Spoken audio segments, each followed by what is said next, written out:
अस्सलाम वालेकुम। उम्मीद करती हूँ कि आप सब खैरियत से हैं। और आज का जो ये मेरा लेक्चर है it is actually based on the shortcuts, और ऐसे शॉर्टकट्स जो कि आपको इस एग्ज़ाम को BA ADP आर्ट्स के एग्ज़ाम्स को पास करने में आपके लिए काफ़ी हेल्पफुल होंगे। लेकिन इससे पहले मैं आपको ये बता दूँ, एक बड़ा मशहूर इडियम भी है, इडियोमैटिक फ्रेज़ है, there is no shortcut to success. मेहनत बहुत ज़रूरी है, हार्ड वर्क बहुत ज़रूरी है, डेली बेसिस पे बहुत ज़्यादा reading, specially reading is the must. मैं हमेशा हर लेक्चर में यही कहती हूँ कि रीडिंग बहुत ज़्यादा किया करें ताकि आपकी राइटिंग इम्प्रूव हो, राइटिंग स्किल्स अच्छी हो जाए, आप प्रोफिशिएंट मैनर में फ्लुएंटली और बड़े इम्प्रेसिव मैनर में अपनी बात को ख़ुद से कहना जानते हैं। ये आपके लिए बहुत ज़रूरी है। लेकिन हमारे यहाँ फिर भी ऐसे स्टूडेंट्स हैं जो कि डेली बेसिस पे ना ही रीडिंग करती हैं ना मेहनत करते हैं, और टुवर्ड्स द एंड जो है वो बड़ी मुश्किल में होता है कि हम किस तरह से इस एग्ज़ाम को पास करें। सप्ली बहुत ज़्यादा बच्चों की आती है, सप्लीमेंट्री एग्ज़ाम्स में बहुत से बच्चे अपेयर होते हैं। इसकी वजह यही है कि आपकी अपनी जो राइटिंग स्किल्स हैं वो इम्प्रूव्ड नहीं हैं। अब ऐसे स्टूडेंट्स जो बिलो एवरेज हैं, जिनको खुद से लिखना नहीं आता और अब वो परेशान है कि जी एग्ज़ाम्स में थोड़े से दिन है और हम किस तरह से इसको पास करें, ये उन स्टूडेंट्स के लिए है। लेकिन इस वीडियो का मकसद ये नहीं कि मैं आपको मेहनत से जो है दूर कर दूँ, और मैं ये चाहूँगी कि भी मेरे स्टूडेंट्स जो हैं वो सिर्फ पास हो जाएं। देखिए, हमेशा एक बात ज़हन में रखिएगा, ये जो हम डिग्रीज़ हासिल करते हैं ये नॉलेज गेनिंग में, यानी नॉलेज गेनिंग प्रोसेस जो है आपका, उसमें एक स्टेप ज़रूर है, लेकिन ये इटसेल्फ नॉलेज नहीं होता। और नॉलेज वही है जो आप, जिस पे आपको अबूर है, जिस पे आपको कमांड है। अगर आप ये इल्म सिर्फ इसलिए हासिल कर रहे हैं कि जी आप डिग्री होल्डर हो जाएं, तो बेटा इसका कोई फ़ायदा नहीं है, ठीक है। और बहुत सी ऐसी डिग्रीज़ हैं, फिर बाय बैचलर्स आप कोर्सेज कर लें। तो इल्म जो है आप इस मकसद से हासिल किया करें कि आपने इन द लॉन्ग रन उसको बेनिफिशियल बनाना है, और कहीं ना कहीं आपने इसको किसी से शेयर भी करना है। Knowledge sharing is a must for everyone who seeks knowledge. The instant you get a piece of knowledge, it is important and obligatory on your part to impart it to another person. तो इल्म हासिल होते ही, जैसे ही हम कोई इल्म हासिल करते हैं, हम पे फ़र्ज़ हो जाता है कि हम उसको कहीं ना कहीं आगे शेयर करें। तो इसलिए पहले तो मैं आपको ये बता दूं कि शॉर्टकट पे रहा ना करें, ये कोई अच्छी चीज़ नहीं है। मेहनत करें ताकि हमेशा के लिए आपकी लर्निंग हो, और ये जो इंग्लिश आपकी इम्प्रूव हो जाएगी, आपको हर स्टेप पे आगे मदद देगी। आप किसी भी सब्जेक्ट में मास्टर्स कर लें, किसी भी जॉब में जाएं, कोई भी इंटरव्यूज़ दें लाइफ में, इन एनी केस आपको इंग्लिश लैंग्वेज की एक्विजिशन जो है वो आपके लिए बहुत ज़रूरी है। तो इल्म को बेनिफिशियल बनाने के लिए मेहनत करनी पड़ती है। बहरहाल जो बच्चे बहुत घबराए हुए हैं जी कि अब टाइम बहुत शॉर्ट है और एग्ज़ाम्स की तैयारी करनी है, इन एनी केस अब तो गलती हो गई है, अभी तो एग्ज़ाम्स देके क्लियर कर लें, आगे हम मेहनत करेंगे, रीडिंग करेंगे। उन बच्चों के लिए मैं कुछ शॉर्टकट्स आपको बताने लगी हूँ। देखिए जी, मैं हमेशा अपने हर लेक्चर में एक बात कहती हूँ कि थीम्स जो है ना, थीम्स आपके आंसर में इन एनी केस रिक्वायर्ड होते हैं। थीमेटिक स्टडी आपने शेयर करनी होती है अपने आंसर्स में। तो एक काम आप कर लें कि जनाब जितनी भी पोइम्स, प्लेज और शॉर्ट स्टोरीज, अभी मैं थर्ड ईयर इंग्लिश की बात कर रही हूँ, पोइम्स, शॉर्ट स्टोरीज और प्लेज जितने भी हैं उन सब में से कुछ भी स्किप मत कीजिए। सबसे पहली बात, स्किप मत करें, और उन सब की एक एक जो है ना, सिर्फ एक क्रिटिकल एप्रिसिएशन वाला जो आंसर होता है, आपने अक्सर देखा होगा, जेब नोट्स एक किताब है, मैं आगे जाके आपको कुछ ई बुक्स भी बताऊंगी, उसमें आपको क्रिटिकल एप्रिसिएशन मिलेगी, इल्मी नोट्स में भी मिलेगी, to the point by Aftab Ahmed. ये जो 2-3 बुक्स हैं, इनमें की बुक्स में आपको जो क्रिटिकल एप्रिसिएशन या क्रिटिकल इवैल्यूएशन या क्रिटिकल एनालिसिस के नाम से जो एक हेडिंग दी होती है, उसमें जो लिखा होता है वो थीम्स होते हैं, आप उन्हें प्रिपेयर कर लें। वो आपकी बुक में 1.5 पेज के होते हैं बस बुक में। तो जब आप इन राइटिंग उसको लिखते हैं तो वो आपकी एग्ज़ाम की जो आंसर शीट है उस पर अप्रॉक्सीमेटली 2.5 पेजेस बन जाते हैं। आप बस उसको प्रिपेयर कर लें। उस पोइम, प्ले या शॉर्ट स्टोरीज में से जो भी कोई क्वेश्चन आया, वहाँ पे आप वो क्रिटिकल एप्रिसिएशन लिख सकते हैं। पोइम्स में क्रिटिकल एप्रिसिएशन लिखा होगा, प्लेज और शॉर्ट स्टोरीज में थीम्स लिखे होंगे, मॉरल ऑफ द स्टोरी लिखा होगा या लिखा होगा themes of the story, themes of the play. आप सिर्फ वो तैयार कर लें, समरी नहीं लिखनी। बहुत से स्टूडेंट्स इसी वजह से फेल होते हैं क्योंकि वो समरीज तैयार कर लेते हैं, समरीज कभी भी पूछी नहीं जाती, समरी बेस्ड क्वेश्चंस नहीं होते हैं, ठीक है। तो आपने इस चीज़ से बिल्कुल भी मतलब इस चीज़ को ध्यान में रखना है कि आपने कोई समरी नहीं लिख के आनी, थीम्स लिख के आने। मैं इसीलिए लेक्चर्स देती हूँ ताकि आपके जब थीम्स क्लियर होंगे, कंसेप्ट क्लियर होंगे, तो उनको याद करना, रिटेन रखना और रिप्रोड्यूस करना अपने एग्जाम शीट पे आपके लिए आसान हो जाएगा। तो जी एक तो ये आसान काम है आपके लिए, ठीक है। उसके अलावा फिर भी कुछ बच्चे कहते हैं कि जब टाइम बहुत शॉर्ट है, हम इतनी ज़्यादा जो है थीम्स कैसे तैयार करें, तो कुछ सेलेक्टिव शॉर्ट स्टोरीज, पोइम्स और प्लेस जो है इंपॉर्टेंट, वो मैं नीचे डिटेल्स में मैंने मेंशन की है, आप उनको देख लें। इसी वीडियो की डिटेल्स जब नीचे डिस्क्रिप्शन में जाते हैं तो वहाँ पे कुछ मैंने आपको हेडिंग्स दी हैं, उनको पढ़ लें अच्छी तरह। वही वाली अगर आप तैयार करते हैं तो एन मुमकिन है कि आप बड़े अच्छे से एग्जाम्स में पास हो जाएंगे। तो एक तो ये बात होगी कि जी आपने आंसर में लिखना क्या है। अब देखो, कम से कम एक क्वेश्चन तो हर पोएम या प्ले या स्टोरी के लिए तैयार करना ही है, तो वो सिर्फ उसके थीम्स तैयार करना। आप अपनी आंसर शीट को 2.5 पेज पे भी लिख लेंगे ना, एक क्वेश्चन का आंसर 10 मार्क्स वाले का, एक 10 मार्क्स बेस्ड क्वेश्चन को अगर आप 2.5 sides of your answer sheet fill करते हैं तो भी इनफ है, इससे कम नहीं करना आपने, ठीक है। और मेक श्योर कि आप जो लिख रहे हैं उसमें ग्रामेटिकल एरर्स नहीं होनी चाहिए, स्पेलिंग्स मिस्टेक नहीं होनी चाहिए, एंड टेंस स्विचिंग नहीं होनी चाहिए। ये चीज़ें आपने इन एनी केस अपने जहन में रखनी है। अच्छा, उसके बाद हम बात करते हैं जनाब के की बुक्स कौन सी है जो कि एक बिलो एवरेज स्टूडेंट के लिए बहुत ईजी हो, जहाँ से वो फटाफट उसको याद करना जो है आसान हो जाए। नंबर 1 ज़ेब नोट्स, ठीक है, एक ये की बड़ी आसान सी है। नंबर 2 ट्रेंड भी बैचलर्स के स्टूडेंट्स के लिए होती है, ट्रेंड वालों की भी आप बुक ले सकते हैं। उसके अलावा इल्मी नोट्स, वो भी सिंपल हैं, आसानी से उन्होंने हर बात को जो है इसमें शेयर किया हुआ है, हर क्वेश्चन आंसर बड़ी इजी हैं। उसके बाद है टू द पॉइंट, ये आप समझ लें एवरेज स्टूडेंट्स तक के लिए, बिलो एवरेज के लिए भी, एवरेज स्टूडेंट भी इसको बड़े अच्छे से कर सकते हैं। To the point by professor Aftab Ahmed. अब मैं आपको बताती हूँ उन स्टूडेंट्स के लिए जो ज़बरदस्त किस्म का मतलब खुद से लिखना चाहते हैं, उनके एक्सप्रेशन बहुत अच्छे हैं और वो चाहते हैं कि थोड़ा डिफरेंट सा उनका आंसर हो और अच्छे तरीके से जो है वो उसमें इम्प्रूवमेंट भी लेकर आए अपने एक्सप्रेशन में। तो उनके लिए बुक है प्रोफेसर ज़ियाउर रहमान की, ठीक है।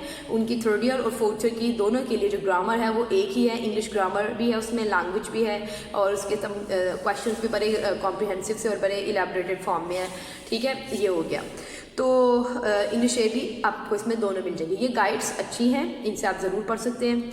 ये होगी हमारी गाइड्स के बाद। उसके बाद आ जाता है जी इनमें से बेस्ट कौन सी, ये सारी बहुत अच्छी हैं। अलबत्ता प्रोफेसर ज़ियाउर रहमान वाली उन्हीं स्टूडेंट्स के लिए जिनकी राइटिंग स्किल्स अच्छी हैं और जो चाहते हैं कि वो सिर्फ एक दफ़ा अच्छी सी कॉन्सेप्चुअल स्टडी करके उसके बाद उसको अपने वर्ड्स में लिखना जानते हैं ना, जो बच्चे, वो प्रोफेसर ज़ियाउर रहमान से पढ़ लें, ठीक है। उसके बाद हम आ जाते हैं जी कि आपने जब पेपर अटैम्प्ट करना है तो कौन सा क्वेश्चन हम पहले करें ज़्यादा बेहतर है, जिससे इंप्रेशन अच्छा जाए, एग्जामिनर भी खुश हो और वो आपकी कोई नेगेटिव इंप्रेशन उसके जेन में आपके लिए ना बैठे। फर्स्ट क्वेश्चन कौन सा होना चाहिए, थर्ड कौन सा, लास्ट कौन सा। तो जनाब इंग्लिश लैंग्वेज 3rd ईयर के हवाले से मैं जो कि आज बात कर रही हूँ क्योंकि एग्ज़ाम्स चल रहे हैं, तो उसमें आप ये देख लें कि आपने जो फर्स्ट नंबर पे क्वेश्चन अटैम्प्ट करना है दैट शुड बी आपका रेफरेंस टू द कॉन्टेक्स्ट का ही सवाल होना चाहिए। जिस सीक्वेंस में इंग्लिश ए के क्वेश्चंस आएंगे आप उसी सीक्वेंस में करें। हाँ, अगर आपको ज़रा सी भी कोई कन्फ्यूजन है, रेफरेंस टू द कॉन्टेक्स्ट में समझ नहीं आ रही क्योंकि आपने 3 अटैम्प्ट करने होते हैं आउट ऑफ 5 और कोई मुश्किल में है खुदा न खास्ता आप, तो फिर आपने उसको शुरू में नहीं करना। If you are pretty sure about them तो फिर आप उसको अटैम्प्ट करें, क्योंकि अगर पहला ही क्वेश्चन आपका कहीं ना कहीं खुदा न खास्ता उसमें मिस्टेक आ जाती है तो बेटा it is going to be a very bad thing for you. आपका इंप्रेशन ख़राब हो जाएगा और एग्जामिनर आपका बाकी पेपर इतने इंटरेस्ट से पढ़ेगा ही नहीं और शायद एन मुमकिन है कि या तो वो बहुत ही कम नंबर दे वो आपको फेल कर देता है। ये एक बड़ी इंपॉर्टेंट चीज़ आपने अपने जेहन में रखनी है, ठीक है। उसके बाद जनाब बात आ जाती है कि अगर आपका आंसर यानी रेफरेंस टू द कॉन्टेक्स्ट आपने कर लिया जिसमें रेफरेंस की मिस्टेक किसी सूरत नहीं होनी चाहिए। हर पोएम और प्ले के राइटर और टाइटल, पोएम का टाइटल और पोइट का नाम, किसी सूरत उसमें ना ही कैपिटलाइजेशन की मिस्टेक होनी चाहिए, ना ही स्पेलिंग एरर्स होनी चाहिए और ना ही मिस्टेक होनी चाहिए। रेफरेंस गलत कर दिया तो कॉन्टेक्स्ट और एक्सप्लेनेशन में से 1 नंबर भी नहीं मिलेगा। ये चीज़ जहन में रख लें आप, ठीक है। So you have to be very careful about that, you have to memorise all of them, ठीक है। प्लेज है 4 और पोइम्स हैं, प्लेज एंड पोइम्स, इन्हीं में से रेफरेंस टू द कॉन्टेक्स्ट आना और रेफरेंस की तैयारी A1 होनी है। अच्छा, उसके बाद हम बात करते हैं कि जी किन चीज़ों को आपने अवॉइड करना है। कटिंग नहीं करनी, कटिंग नहीं होनी चाहिए। अगर आपसे कोई गलती हो जाए तो सिर्फ एक मरतबा अपने बॉल पॉइंट से सिर्फ लाइट से इसके ऊपर लाइन लगा दें ताकि अगर एग्जामिनर वर्ड टू वर्ड पढ़ रहा है तो उसको पता चले। ज़्यादातर एग्जामिनर शुरू की 3-4 लाइन्स पढ़ते हैं हर आंसर की, वो परफेक्टली लिखी हुई है, आपने कोई मिस्टेक नहीं थी तो वो बाकी का क्वेश्चन वैसे टिक मार्क कर देते हैं कि सही जा रही है बात और थीमेटिक स्टडी है। लेकिन अगर आप अगर आपने स्टार्टिंग की 3-4 लाइन्स में गलतियां कर दी हैं तो वो उसके बाद पढ़ेगा ही नहीं, सिर्फ क्रॉस करेगा उस आंसर को, उस 10 मार्क्स के क्वेश्चन को या रेफरेंस को या जो भी है, ठीक है। उसके बाद बेटा ये बात बड़ी ज़रूरी है कि उसमें कोई कटिंग ना हो। आप लोग इतनी दफ़ा स्टूडेंट्स उसके ऊपर से कटिंग किए जाते हैं कि एक समझो वर्ड गलत हो गया उसके ऊपर कट किए जाएंगे। उसका नुकसान क्या होता है? नुकसान ये होता है कि वो पेपर अभी टर्न नहीं करेगा कि सामने आपकी वो मिस्टेक उसको नज़र आ जाएगी और उससे आपकी कन्फ्यूजन्स का पता चलता है कि आप एक कंफ्यूज स्टूडेंट है जिसको लिखने का नहीं पता या जिसको इन चीज़ों का नहीं पता कि प्रेजेंटेशन भी इंपॉर्टेंट है। अच्छा, प्रेजेंटेशन से मेरी मुराद हरगिज़ भी ये नहीं है कि आपने बहुत ज़्यादा, जो बच्चे हैं ना बहुत ज़्यादा वो सिम्बॉलिक से वो सिम्बल्स लिख देते हैं, बड़े फ्लावरी लैंग्वेज में हेडिंग्स दी होती हैं, इतना टाइम आप अपना इसी पे स्पेंड कर देते हैं। नो, परफेक्टली एंड प्लेनली लिखिए, ठीक है। और नेटिव स्टाइल में लिखने की कोई ज़रूरत नहीं है। सिर्फ एक वो जो एफएससी वाले स्टूडेंट्स को, एफए स्टूडेंट्स में बड़ी आप लोगों की ज़ाहिर प्रेजेंटेशन पे बहुत ज़्यादा वर्किंग होती है, तो आप लोग चाहते हैं कि हम बैचलर में भी यही सारी चीज़ प्रैक्टिस हैं इनको फॉलो करें। अब टाइम की लिमिटेशंस है, टाइम शॉर्टेज है, आपने प्रॉपरली सिर्फ इसको एक दफ़ा एक जो लिखना वो हेडिंग दी और आंसर दे दें, लेकिन हेडिंग्स बहुत ज़्यादा कैपिटल, बहुत ज़्यादा वो जो बोल्ड लेटर्स लिखते हैं कैपिटल कर देते हैं हर चीज़ को, और 3 लाइन्स पे बेस्ड तो एक लेटर होता है आप लोगों का हेडिंग्स का, मतलब क्वेश्चन लिखना है तो इतना बड़ा वो क्वेश्चन का क्यों, और अगर हेडिंग लिखनी है फॉर एग्जांपल स्मरणव का कैरेक्टर है तो स्मरणव भी 2-3 लाइन्स पे हम अपनी, बहुत से बच्चे मिस्टेक करती हैं, आपने ये नहीं करना, ठीक है। अच्छा, तो प्रेजेंटेशन से मुराद मेरी ये थी कि जी कटिंग नहीं करनी, ओवर राइटिंग नहीं करनी। आपने इज लिखना था, आपने एंड लिख दिया, ये एंड लिखना था इज कर दिया, उसको बच्चियाँ उसके ऊपर ओवर राइट कर रही होती हैं, वो नहीं करना। मार्जिन लाइन से स्टार्टिंग के 2-3 पेजेस पे दे दें, उसके बाद हर पेज पे मार्जिन लाइन देना कोई ज़रूरत नहीं है। अपना टाइम सेव करें, 3 घंटों का पता ही नहीं चलता है, अच्छा खासा पेपर होता है। तो ये तो हो गया कि जी मार्जिन लाइन कैसी होगी आपकी।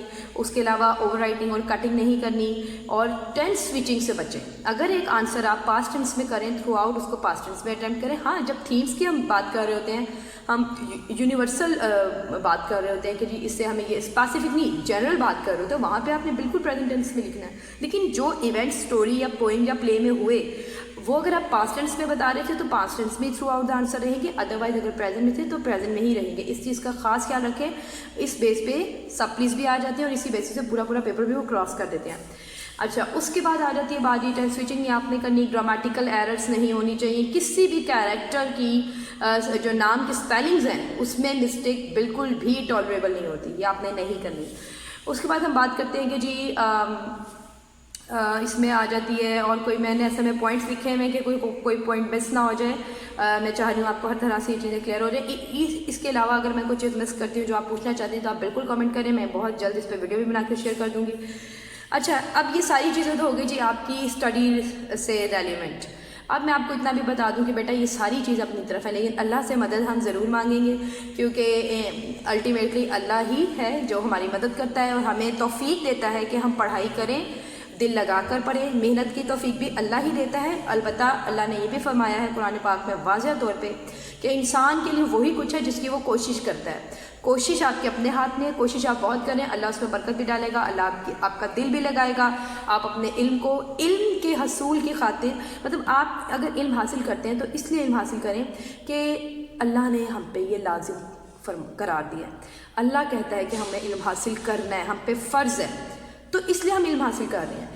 आपकी नीयत ज़रा सही कर लें, ठीक है। सिर्फ नीयत ये नहीं होनी चाहिए कि दुनिया चूँकि सारे बीए करते हैं तो सारे इतनी क्लासेस पास हैं तो मुझे भी करने हैं, चूँकि घर में सब पढ़े हुए हैं मुझे भी पढ़ना है, चूँकि मैंने पैसा कमाना है तो मैंने पढ़ना है, ये हम गलत करते हैं, ठीक है। तो बेटा एक तो ये बात बड़ी ज़रूरी है, अपनी नीयत को खालिस कर लें। खुदा ने हम पे ये फ़र्ज़ फरमाया, फ़र्ज़ करार दिया हम पे, ठीक है। तो हमने पढ़ना है, हमने इल्म हासिल करना है। अपनी प्रायोरिटीज़ जो हैं उसमें अपनी एजुकेशन जो है टॉप ऑफ द लिस्ट रखें, और उसके लिए जी अल्लाह का जिक्र किया करें। आजकल दुआएं आपके लिए और भी बहुत ज़रूरी हैं। कुछ दुआएं हैं जो मैं आपको बता देती हूँ। रब्बे ज़िदनी इल्मा तो बचपन से आप पढ़ रहे हैं, बिस्मिल्लाहिर्रहमानिर्रहीम। रब्बे ज़िदनी इल्मा चलते फिरते वेट कर लिया। सूरह यासीन की एक आयत है, सलामुन कौलन मिन रब्बिर रहीम, बहुत ज़रूरी, बहुत ही इम्फैटिक और बड़ी इसका बड़ा इफ़ेक्ट है। मैंने खुद बड़ा एक्सपीरियंस किया है और ये चीज़ आपने ज़रूर पढ़ लेनी है। इसके अलावा या फ़ताहू, और अगर आप चाहते हैं आपकी मेमोराइजेशन स्किल्स भी इम्प्रूव हों तो या हफीज़ू अल्लाह का नाम है, या अलीमू अल्लाह का नाम है। ये चलते फिरते इन चीज़ों को इनको पढ़ते रहा करें, अल्लाह बरकत भी डाल देता है हमें, हमारा दिल भी और लगता है, और इसके ज़रूर अच्छे जो नताइज आपके सामने आएंगे इंशाल्लाह। मेरी पूरी दुआएं हैं अपने तमाम स्टूडेंट्स के साथ, तमाम व्यूअर्स के साथ, साथ कि अल्लाह आप सबको जो है कामयाबी अता करे और आप जो है इन एग्ज़ाम्स में विद फ्लाइंग कलर्स यानी बड़े डिस्टिंक्शन के साथ, बड़े अच्छे मार्क्स के साथ जो है आप सब इसको क्लियर करें। Wish you all the best.